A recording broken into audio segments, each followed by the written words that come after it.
तक अखियां मिलावा हमसे गोरी, अखियां मिलावा हमसे गोरी, दिलवा के बात कह देना।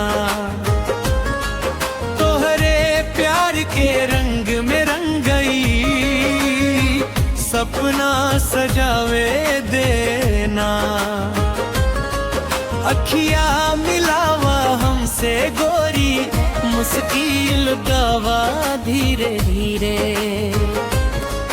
तोहरे बिना लागे ना मनवा, जा करीब होके धीरे धीरे।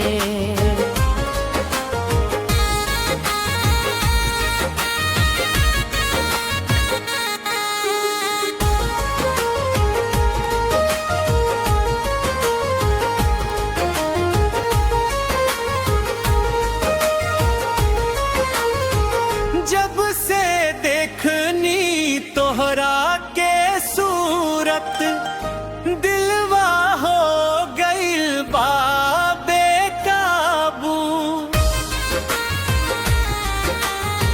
चांद से उजर तोहर चेहरा, लागे जैसे कोई जादू। तोहरे नैनन के कारी बदरिया, हमरा दिल पर छा गइल। एक झलकिया में गोरी, दिलवा तोहरा पे आ गइल। अखियां मिलावा हमसे गोरी, दिलवा के बात कह देना।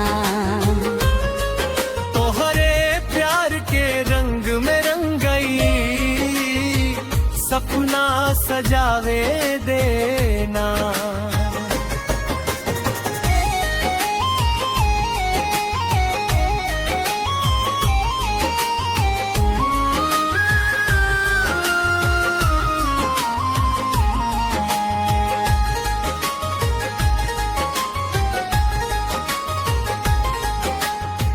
रिम झिम बरसे प्यार के सावन, भींजे लागल मन के डोर। तोहरे संग बीते हर पलवा, बस यही बात दिल के जोर।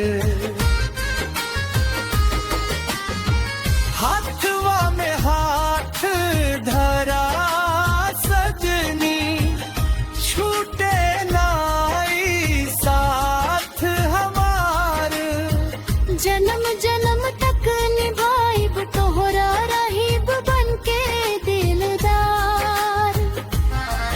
समपन मिलावा हमसे गोरी, दिलवा के धड़कन सुन लेना। तोहरे नाम के दीप जला के